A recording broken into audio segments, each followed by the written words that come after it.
Welcome to the AI for Us 2 channel, your source for the latest AI-generated news on XRP, crypto, and precious metals. Our 100% AI-generated news content is based on real-time events and is uploaded 1 to 4 times a day.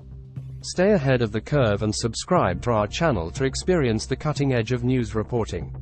Check out our recently uploaded videos to stay fully informed. Xrp New News Updates. In a recent update on the SEC versus Ripple case, attorney and legal representative of XRP holders, John Deaton, took to Twitter to share his initial excitement followed by a disappointing revelation. Deaton had received an email filing related to the case, which initially caused a flutter of anticipation. However, his hopes were swiftly dashed as he discovered that the email simply announced one lawyer's withdrawal from the case. Deaton promptly clarified the implications of this withdrawal, stating that it held no substantial significance for the ongoing legal battle between Ripple and the SEC. He emphasized that the lawyer's departure should not be misconstrued as a signal that the case is settled or that any substantive changes have occurred. According to Deaton, the withdrawal in itself does not alter the trajectory of the litigation. He sought to address any potential concerns or misinterpretations that could arise from this development.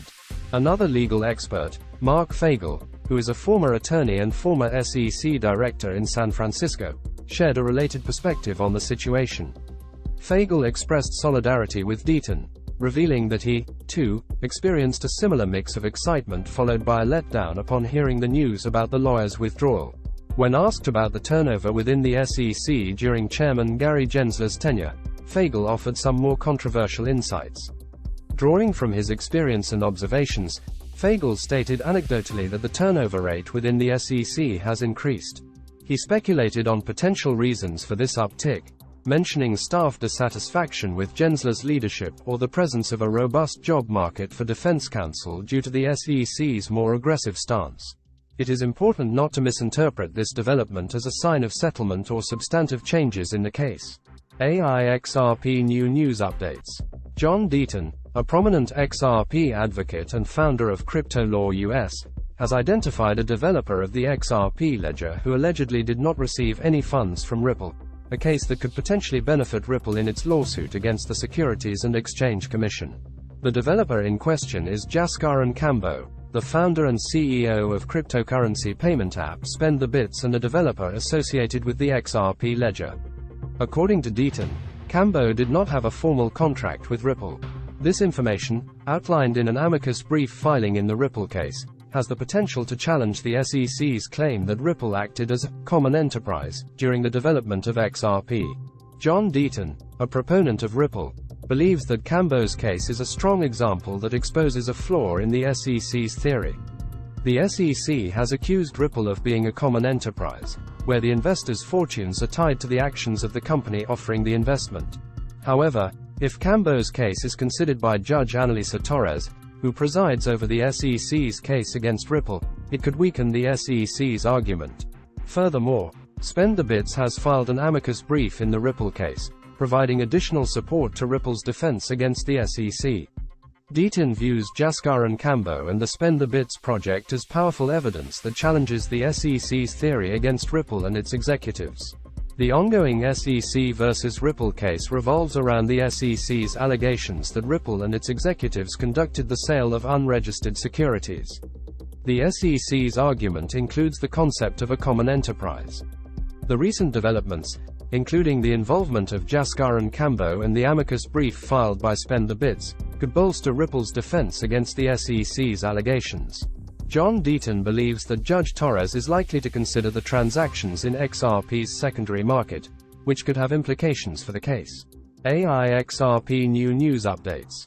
The legal battle between Ripple Labs and the U.S. Securities and Exchange Commission has resulted in the release of internal communications from Ripple, shedding light on the company's past consideration of a buyback of XRP tokens to support its price. Recent rumors about a potential buyback of 10 billion XRP tokens by Ripple Labs garnered attention. However, Ripple's chief technology officer, David Schwartz, clarified in a tweet that while Ripple occasionally purchases XRP, there was no concrete plan or credible source confirming the speculated buyback. Nevertheless, Disclosed emails and documents reveal that Ripple had indeed explored the idea of an XRP buyback as a measure to stabilize its price, even shortly before the SEC lawsuit in June 2020. One email from Brianne Madigan, who was then the VP head of Global Institutions Markets at Ripple, included a presentation discussing the impact of XRPO on demand liquidity, supply on the token's price. The document indicated that Ripple recognized the negative pressure exerted on the XRP price by sales via XRPO and suggested that buybacks could alleviate this issue. The presentation outlined 5 potential buyback strategies, each involving a trial period of 1 to 3 months, such as repurchasing XRP from market makers on multiple exchanges or directly from market makers, and reducing XRPO volumes. However, it is important to note that these buyback plans remain speculative, especially considering the SEC lawsuit's commencement. The Ripple SEC legal saga also raises another significant point. Despite Ripple's consistent denial of marketing XRP to speculative investors, an email from Monica Long, Ripple's current general manager, contradicts this claim. Long emphasized the need to attract speculators, which could potentially introduce a new dimension to the legal dispute. As these revelations add complexity to the ongoing case, the price of XRP continues to face resistance below the 50 cents level. Ripple's legal battles and internal strategies are likely to continue influencing the market performance of XRP. Xrp New News Updates. The legal dispute between the SEC and Ripple has sparked a passionate debate over the security status of XRP, with attorney John Deaton playing a prominent role in the discussion. The controversy began when Bill Hogan, a lawyer and crypto enthusiast, posed a thought-provoking question about whether the SEC had evidence of a single XRP holder who expected profits from Ripple's efforts. Jesse Haynes, founder of equity crowdfunding firm Seed Starter, admitted to buying XRP based on the belief that Ripple would enhance its utility. Haynes shared messages from others who also purchased XRP without conducting prior research. John Deaton, a pro-Ripple lawyer, supported Haynes' perspective, noting that over 52% of first-time XRP buyers were unaware of Ripple as a company. These buyers recognized the name, Ripple, but did not understand its role as a software seller to banks. Despite skepticism, Deaton firmly stood by this fact. Deaton acknowledged the existence of investors who were aware of Ripple's involvement, including XRP ledger developers. However, he explained that determining whether XRP was a security depended on specific grounds.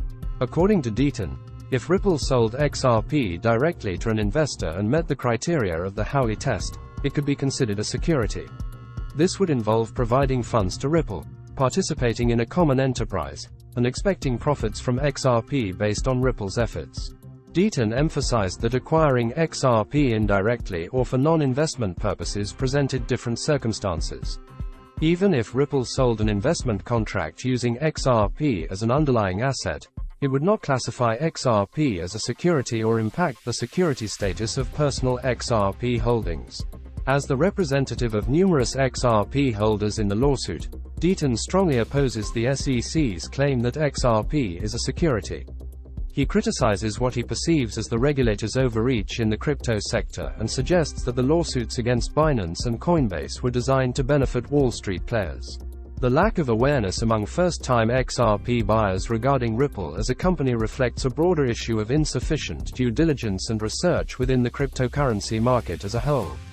The Howey test, which Deaton references, may not fully capture the unique characteristics and functionalities of digital assets like XRP. The outcome of this case will establish a precedent that could impact the future of XRP and shape the regulatory landscape for other cryptocurrencies. It underscores the need for clarity and well-defined boundaries in this evolving ecosystem.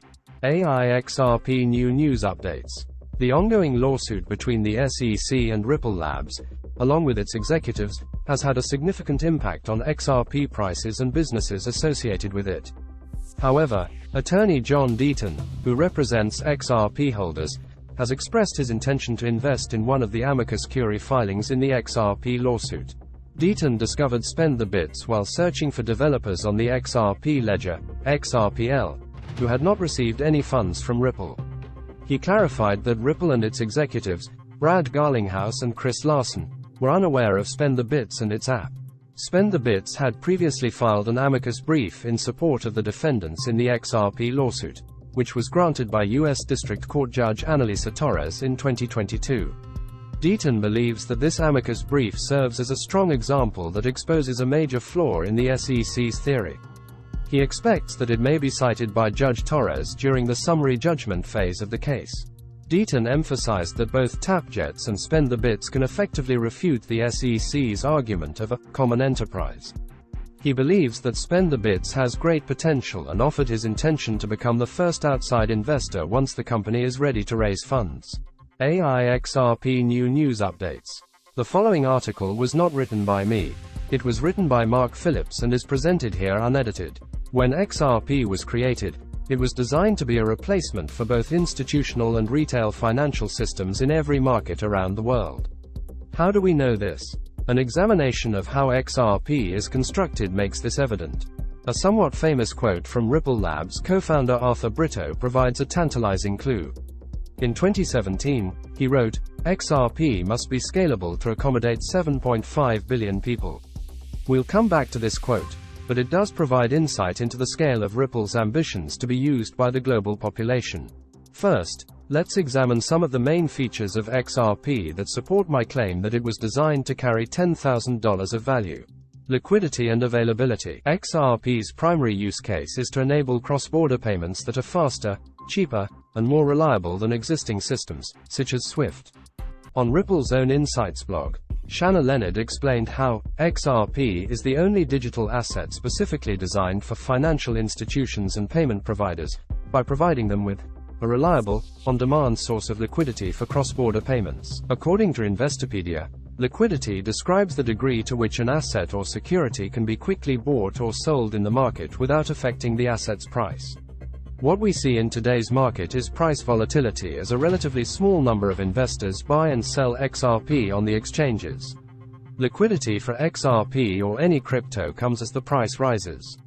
Higher prices equal higher liquidity. The fact that Ripple Labs locked up some 55% of total Xrp in timed release escrow accounts, and has been disciplined in relocking the unsold portions of each release will help to eventually drive the price up. Although institutional partners are likely buying Xrp over the counter from these releases, this is not reflected in the published exchange prices. At the time of writing, Xrp is available on exchanges for about 31 cents, which has been relatively consistent throughout the past year, as prices across the entire crypto market have been depressed. In the previous 6 months, Xrp's price has ranged from 25 cents to 60 cents. Which represents a 120% range either side of the median.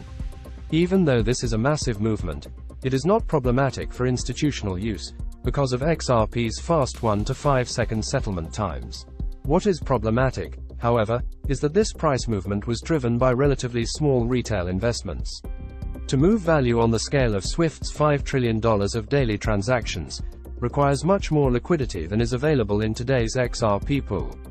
If some 45 billion Xrp are available, this would require a price of approximately $111. We know that some of the Xrp supply has been burned or lost, via lost private keys, and a much larger percentage is probably locked up as long-term investors hold Xrp. Thus, an even smaller supply of Xrp requires an even higher price to provide the minimum liquidity to accommodate SWIFT. This problem compounds when Xrp's other use cases are factored in. International remittances, via MoneyGram, SendFriend, and others, retail payments, credit cards, and institutional and retirement investments, such as Grayscale and Morgan Creek Capital, will drive demand for liquidity. Fortunately, this added demand will also drive the price, which will provide the liquidity. In fact, this creates a virtuous circle in which demand increases prices, which increases liquidity and demand. So, how high can this go? If the entire $1.14 quadrillion value of all asset classes was tokenized via Xrp, that would require at least $11,400 per Xrp. This isn't likely to happen, but it demonstrates the scale of liquidity that Xrp is designed to handle. But what about at the other end? Divisibility. In his, a brief-ish, history of Xrp, James Hunt noted that there is a max supply of 100 billion Xrp, being divisible by 6 decimal places, meaning that the smallest unit, 1 drop, is 1/1,000,000th of 1 XRP. Why would XRP's designers make the token so divisible? At a value of 31 cents, this is absurd. After all, who could possibly require the use of 1/1,000,000th of 31 cents? But at a much higher token value, say $10,000 per XRP, that divisibility makes sense, for two reasons: low transaction cost and affordability for small retail use. Low transaction costs. The XRP Ledger Dev portal notes that the minimum transaction cost required by the network for a standard transaction is 0.00001 XRP, 10 drops. It sometimes increases due to higher than usual load. Even at a $10,000 XRP value, the transaction cost still would only be approximately 10 cents US. Affordability, 1 cent US, is arguably the smallest denomination that would be necessary to use XRP as a means of transacting everyday retail exchanges, even in developing markets, where much of the population is unbanked. This could provide affordable access to banking and digital financial transactions for even the unbanked. In its 2017 Global Findex database, the World Bank found that about 1.7 billion adults remain unbanked, without an account at a financial institution or through a mobile money provider. Approximately half of these unbanked people live in just 7 countries: Bangladesh, China, India, Indonesia, Mexico, Nigeria, and Pakistan. The report also noted that, because 2/3 of this unbanked population having access to a mobile phone, the door is opening to mobile banking services, as long as mobile access can be combined with well-developed payments system. XRP, used in the many financial systems that Ripple Labs is working with partners around the world to provide, will enable even the unbanked to have access to digital financial tools that are fast, stable, and affordable. Now back to that Arthur Brito statement that the XRP ledger needs to be able to scale to serve 7.5+ billion people and even more devices. A new account mechanism that should allow the XRP ledger to efficiently service humanity-scale usage is in development. This would allow everyone to have an account on the XRP ledger for low cost while providing the necessary performance for humanity-level service. I expect most users of XRP will use hosted accounts for their day-to-day needs, holding small amounts of XRP, placing orders, and making payments. This completes the AI Xrp New News Updates video. If you found this information helpful, please give this video a thumbs up and don't forget to subscribe to the channel for more videos like this. Thank you for watching, and I will see you in the next video for more updates and insights into crypto and finance.